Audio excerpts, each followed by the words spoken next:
bacaan sholawat, dilanjutkan dengan kata sambutan sahibul bait, dan acara inti yaitu pengajian umum atau tausiah dan mau'izatul hasanah, dan puncak acara ditutup dengan doa. Hadirin sekalian, para jamaah rahimakumullah, marilah kita buka acara pada kesempatan yang berbahagia ini. Yang pertama membaca suratul Fatihah. Dan acara ini mendapat ridha Allah, kemudahan dan kelancaran. Ala hadhihi niyyah wa ala kulli niyatin shalihah. Al-Fatihah. A'udzu billahi minasyaitonir rajim. Bismillahirrahmanirrahim. Alhamdulillahi rabbil alamin. Shiratal mustaqim, shiratal ladzina an'amta 'alaihim ghairil maghdubi 'alaihim waladdallin. Amin. Mohon izin untuk membacakan suratul Fatihah yang kedua. Allahumma salli wa sallim ala sayyidina Muhammadin wa ala ali sayyidina Muhammad. Syailillah ya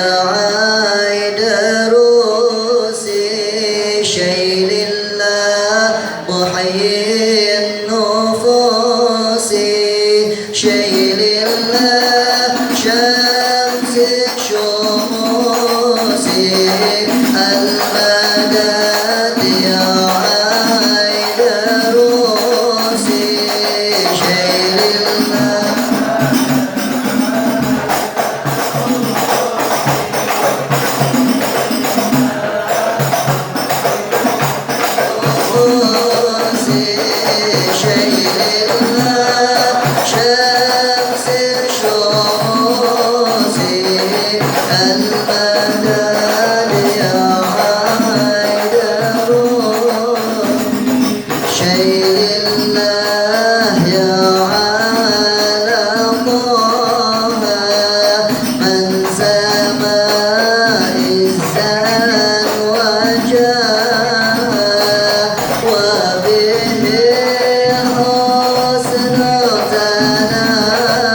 salawat syifa atau salawat tibil qulub. Mudah-mudahan kita semua khusus yang hadir di tempat yang berbahagia ini dihindarkan oleh Allah Subhanahu wa taala dari segala macam bahaya. Sallim wa barik alaihi wa ala alihi. Allahumma salli ala sayyidina Muhammadin tibbil qulubi wa dawaiha wa afiyatil abdani wa shifaiha wa nuril absari wa diyaiha wa ala alihi wa sahbihi wa sallim. Allahumma salli ala sayyidina Muhammadin tibbil qulubi wa dawaiha wa afiyatil abdani wa shifaiha wa nuril absari wa diyaiha wa ala alihi wa sahbihi wa sallim. Allahumma salli ala sayyidina Muhammadin tibbil qulubi wa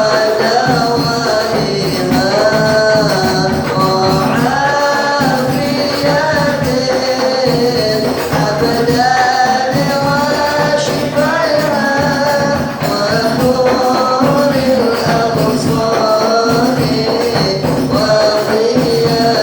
diyaiha wa ala alihi wa sahbihi wa sallim. Allahumma salli ala sayyidina Muhammadin tibbil qulubi wa dawaiha wa afiyatil abdani wa shifaiha wa nuril absari wa diyaiha wa ala alihi wa sahbihi wa sallim. Allahumma salli ala sayyidina Muhammadin tibbil qulubi wa dawaiha wa afiyatil abdani wa shifaiha wa nuril absari wa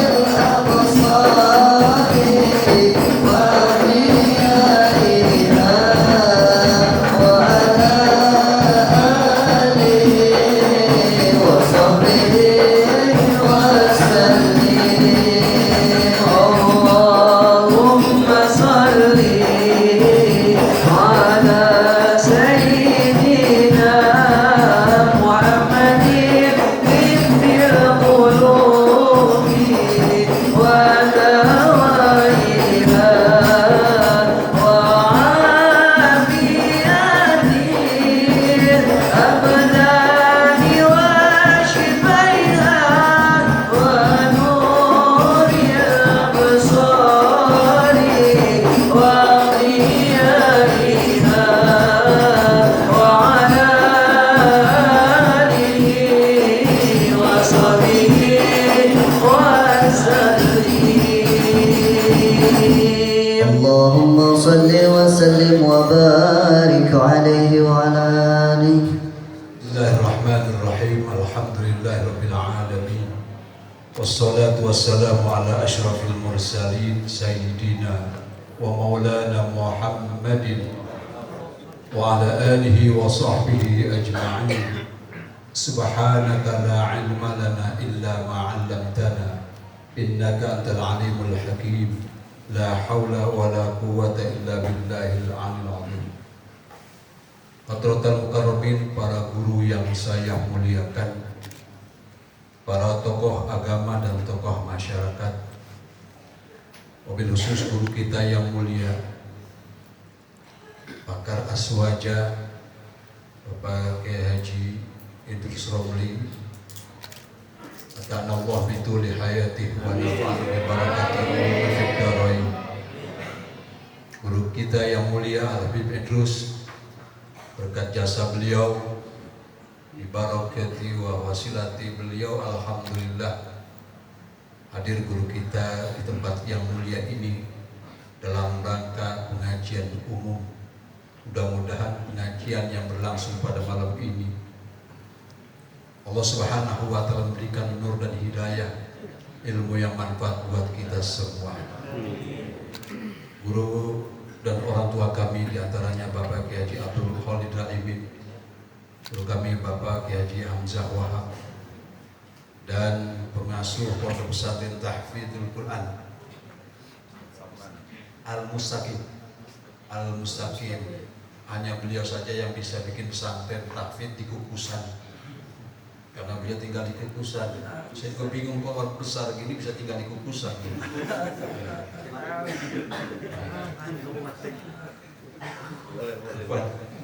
Kalau kita Kiai Haji Ahmad El-Quroy, kita Ustaz Samsul Bahri, Ustaz Kiai Haji Khairi, dan yang lainnya. Mohon maaf saya tidak sebutkan satu persatu, namun tidak mengurangi rasa hormat dan ta'zim serta mahabbah kami para santriawan dan santriwati. Hadirin wal hadirat rahimakumullah, puji syukur hanya milik Allah Subhanahu wa ta'ala. Salawat dan salam semoga Allah sampaikan kepada junjungan kita baginda alam Nabi besar Muhammad sallallahu alaihi wasallam serta keluarga dan sahabatnya serta pengikutnya yang setia dan taat kepada ajaran agamanya hingga yaumil qiyamah. Satu penghormatan dan kebahagiaan buat kami, alhamdulillah wasilah guru kami Habib Idrus, Habib Alwi Al Idrus, beliau guru kita Kiai Haji Idrus Romli berkenan hadir dan menyempatkan waktu. Kita tahu di tengah-tengah kesibukan beliau baru turun dari Palu langsung ke Al-Mawaddah. Subhanallah, kita bersyukur dan sangat berbahagia. Ana farhan bihudurikum, sangat bahagia. Pesantren Al-Mawaddah sangat bahagia kehadiran beliau di kesempatan ini. Mudah-mudahan ilmu-ilmu yang disampaikan kepada kita semua menjadi ilmu yang manfaat.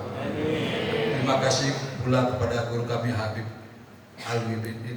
Alwi Al Idrus, ya, yang sudah memberikan kepercayaan untuk bisa dibuka pengajian di sini. Terima kasih, jazakumullah ahsanal jazaa. Mohon maaf lahir dan batin bila banyak kealpaan dan kesalahan, kekurangan dari acara yang berjalan pada malam ini. Kesempurnaan hanya milik Allah Subhanahu wa ta'ala.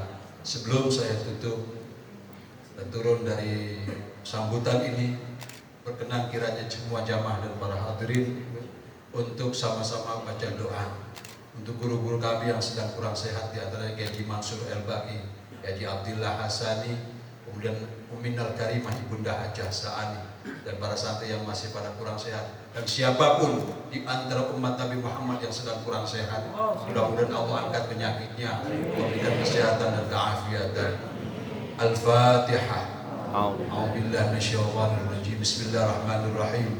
Alhamdulillahirabbil alamin arrahmanir rahim maliki yaumiddin. Iyyaka na'budu wa iyyaka nasta'in ihdinas siratal mustaqim siratal ladzina an'amta 'alaihim ghairil maghdubi 'alaihim waladdallin. Mohon maaf lahir dan batin. Assalamualaikum warahmatullahi wabarakatuh.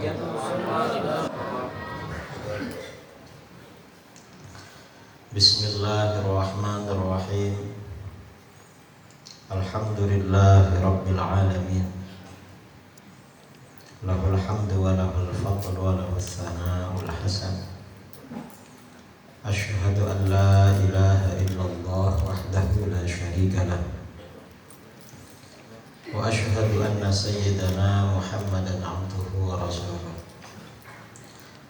اللهم صل على سيدنا محمد الفاتح لما أغلق والخاتم لما سبق وناصر الحق بالحق والهادي إلى صراطك المستقيم وعلى آله وصحبه حق قدره وقدره العظيم. أما بعد, para alim, para habaib, para asatid yang saya muliakan dan saya hormati, pengasuh pondok pesantren Al-Mawaddah Ciganjur, Kiai Haji Abdullah Hasani, juga kiai-kiai yang lain.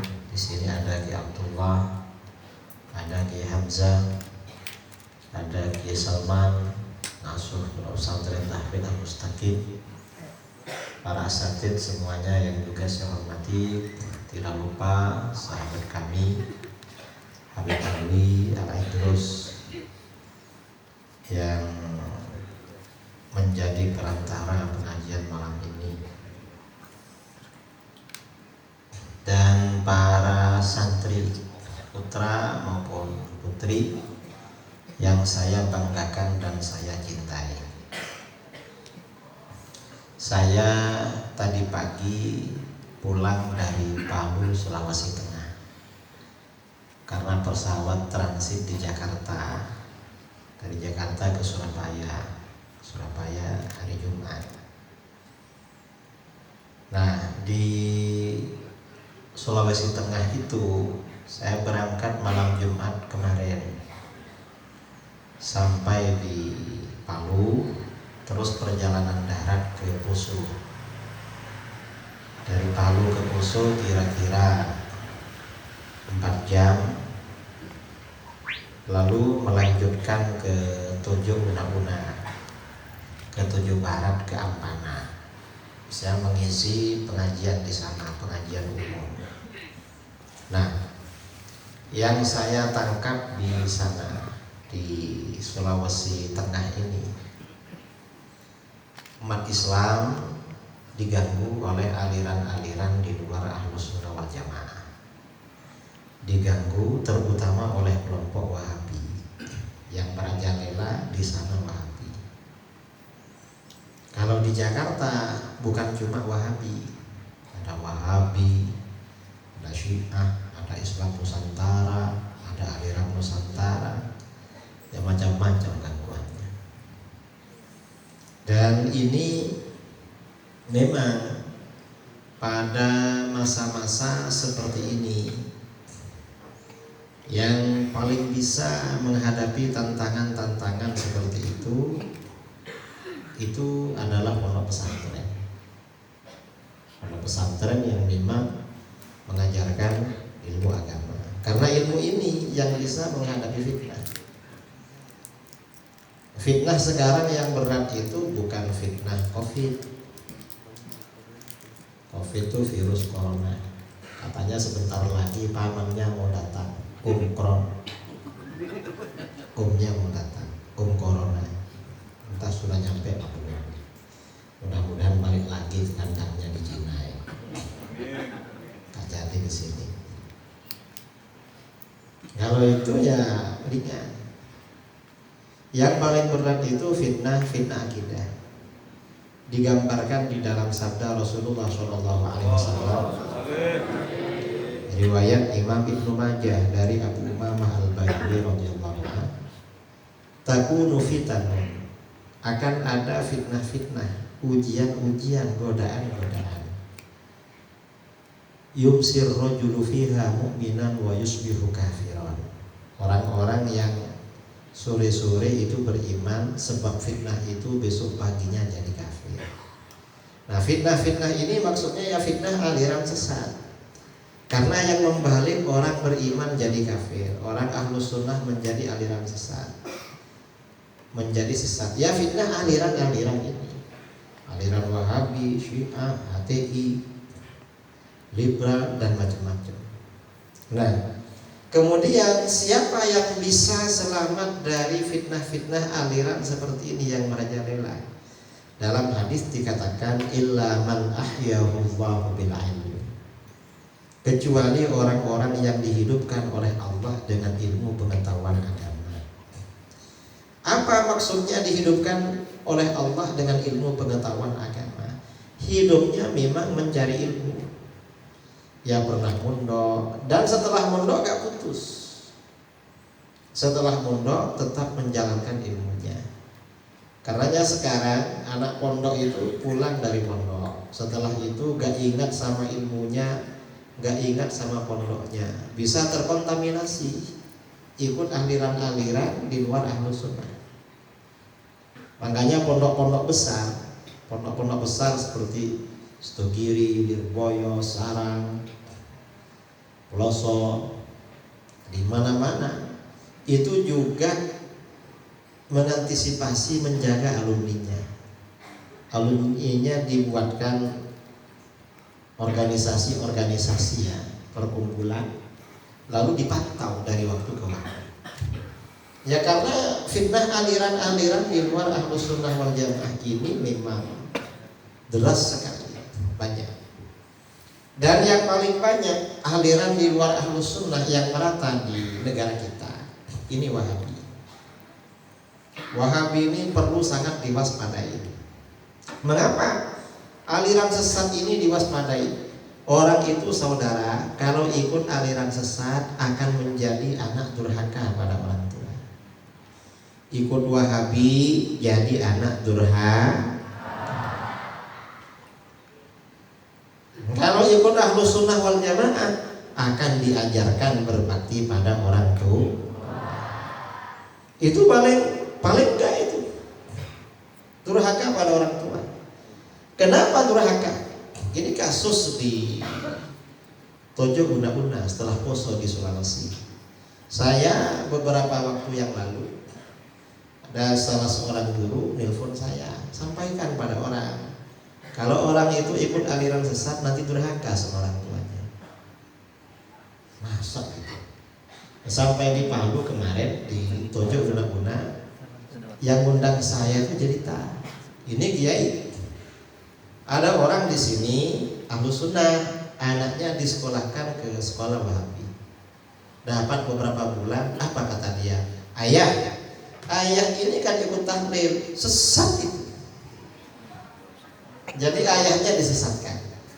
Nah, kalau ada orang bilang ayahnya sesat, kira-kira durhaka apa enggak? Durhaka.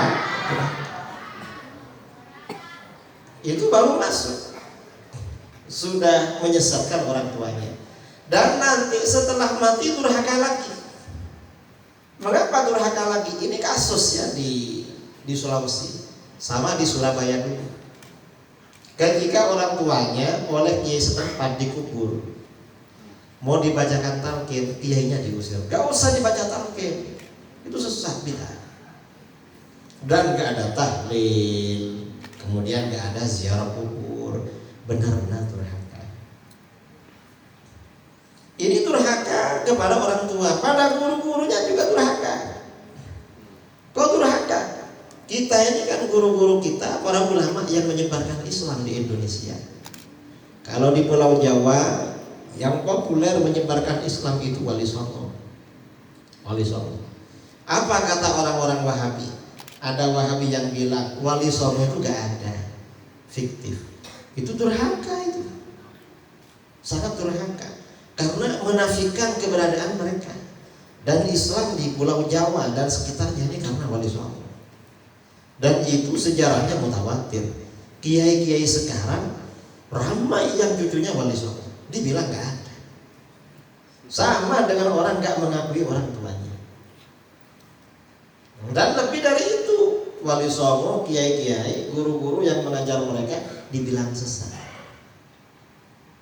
Ini kelompok di luar Ahlus Sunnah wal Jamaah. Karenanya ya, para wali santri, para asatid, kalau anaknya mondok di sini atau di pondok-pondok Ahlus Sunnah wal Jamaah, bersyukur kepada Allah. Dan jangan dimasukkan ke pondok Wahabi walaupun gratis dan dapat uang saku tiap bulan. Kalau di pondok Wahabi itu SPP-nya makannya gratis, dapat uang saku 750.000 tiap bulan. Kadang bapaknya dikirim juga oleh pondoknya. Tuh Habib. Tapi nanti siap-siap anaknya jadi anak durhaka.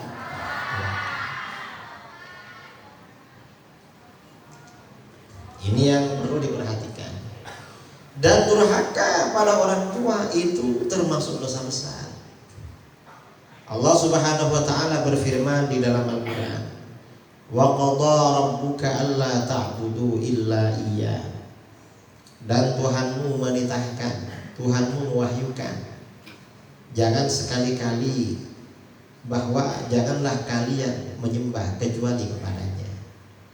Beribadah itu hanya kepada Allah, tidak boleh beribadah kepada selain Allah. Beribadah kepada batu, kepada pohon besar, kepada gunung, kepada laut, kepada sumber air itu gak boleh. Beribadah hanya kepada Allah, dan itu ajaran tauhid. Kemudian perintah beribadah tidak cukup, saudara. Masih ada perintah lagi yang disertakan dengan beribadah kepada Allah. Apa? Wabil walidaini ihsana. Dan pada kedua orang tua Allah memerintahkan kalian agar berbuat baik sebaik-baiknya. Kalau pada orang tua itu baik saja tidak cukup, tapi harus paling baik. Kalau ada orang baik sama istrinya, sama ibunya harus lebih baik. Ada orang baik sama kawannya, sama ayahnya harus lebih baik. Dan ini perlu disampaikan karena di akhir zaman ini macam-macam. Ada anak laki-laki takut sama istrinya, berani sama ibunya. Na'udzubillah min. Itu yang sama ibunya. Ada anak laki-laki mendekatkan kawannya. Kalau ada kawannya dilayani dengan akrab, tapi menjauhkan ayahnya sendiri. Sama ayahnya gak mau diakrabi. Itu gak boleh, itu tanda akhir zaman. Gak boleh. Dan kalau terjadi seperti itu, kalau misalnya seorang suami, kadang-kadang seorang suami laki-laki mau berbakti sama ibunya, istrinya marah karena sering ngasih uang, sering mengunjungi. Kalau sering mengunjungi ibunya, kadang istrinya bilang, kamu nyusu ya, kok masih ke mamanya. Kalau terjadi seperti itu, istrinya diingatkan, perlu diingatkan, kamu harus mendukung saya berbakti sama ibu saya. Karena kalau saya berbakti, anak saya berbakti sama kamu. Tapi kalau saya durhaka, anak saya durhaka pada kamu. Harus diingatkan. Seorang istri juga begitu kepada suaminya. Suamiku, kamu harus berbakti sama ibu kamu. Karena kalau kamu berbakti, anak kamu berbakti pada saya. Kalau kamu tak berbakti, anak kamu tak berbakti. Ini ada kisah ya, disahkan oleh guru-guru di Arab dulu. Ada suami istri. Suami istri ini tinggal di padang pasir. Karena ini orang Badui. Orang Badui itu tinggalnya kan di padang pasir, pindah-pindah mengikuti musim. Nah, suaminya ini membawa ibunya, mamanya yang sudah tua. Suami istri ini punya anak bayi laki-laki.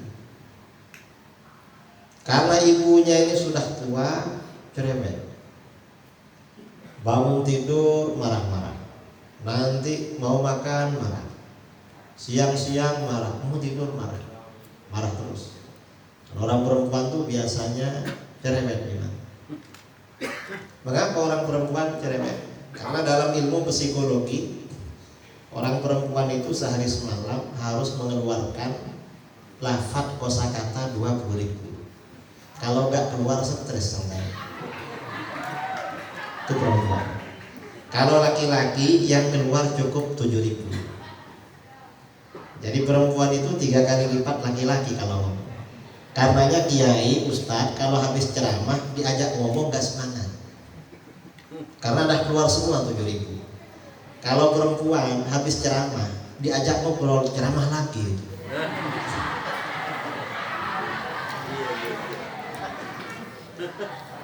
Makanya kalau punya istri cerewet dengarkan aja. Mengapa? Kalau nggak dikeluarkan stres dia.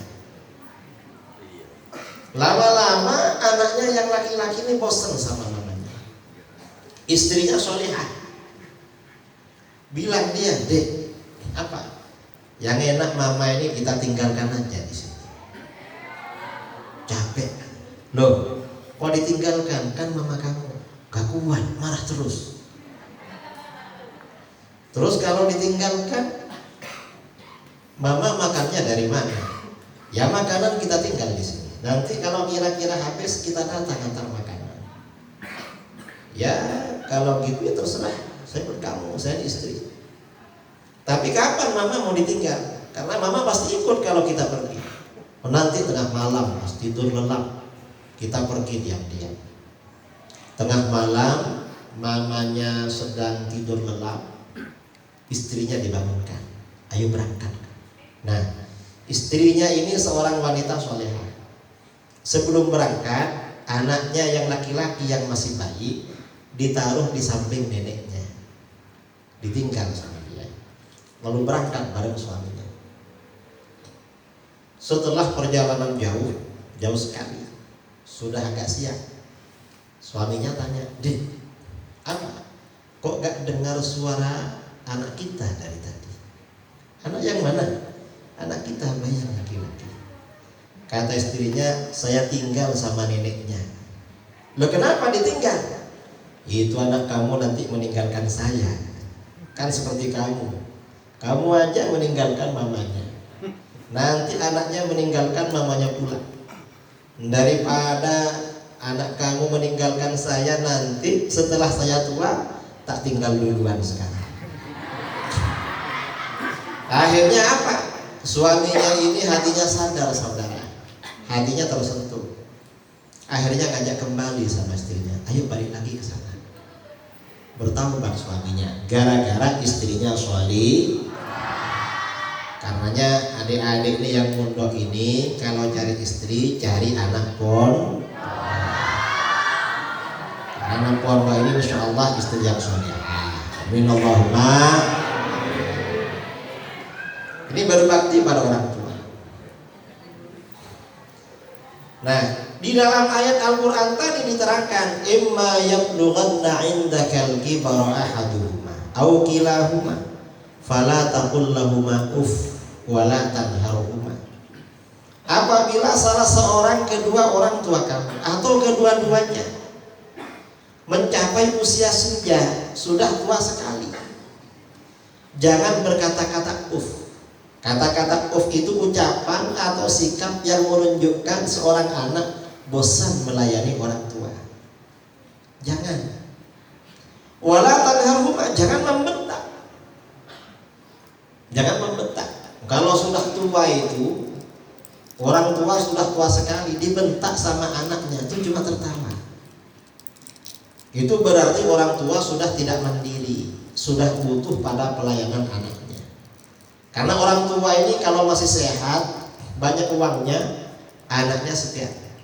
Tapi kalau sudah gak bisa cari uang, dia uang dari anaknya, makan dari anaknya, agak rewel. Dibentak itu kadang cuma senyum. Itu walaupun senyum gak boleh dibentak, gak boleh. Apalagi di depan. Imam Syafi'i ditanya, "Ayu khasimur rajul walidayhi?" Apakah boleh seseorang berdebat dengan orang tuanya? Kata Imam Syafi'i, "La wala ma'ana alaih." Gak boleh, bahkan mendebat sandalnya gak boleh. Dia masuk rumah, sandalnya ayahnya ada di tengah pintu, di posisi yang bagus. Loh, kok di sini? Ini kan sandal saya mestinya. Gak boleh. Wa qul lahumā qawlan karīmā. Dan katakan pada kedua orang tua kata-kata yang mulia. Apa kata-kata yang mulia? Kata ulama salaf, kata-kata yang mulia itu ibaratnya ada seorang hamba sahaya punya salah sama tuannya. Tuannya pemarah, temperamen. Kira-kira cara berbicaranya bagaimana? Atau kalau sekarang ada karyawan punya salah sama bosnya, bosnya pemarah, temperamen, takut gak digaji, takut dipecat. Kira-kira cara bicaranya bagaimana? Nah, pada orang tua harus seperti itu. Walaupun dia di kantornya jadi bos, tapi di rumah tetap anak-anak. Ini tuntunan Al-Quran, akhlak pada orang tua.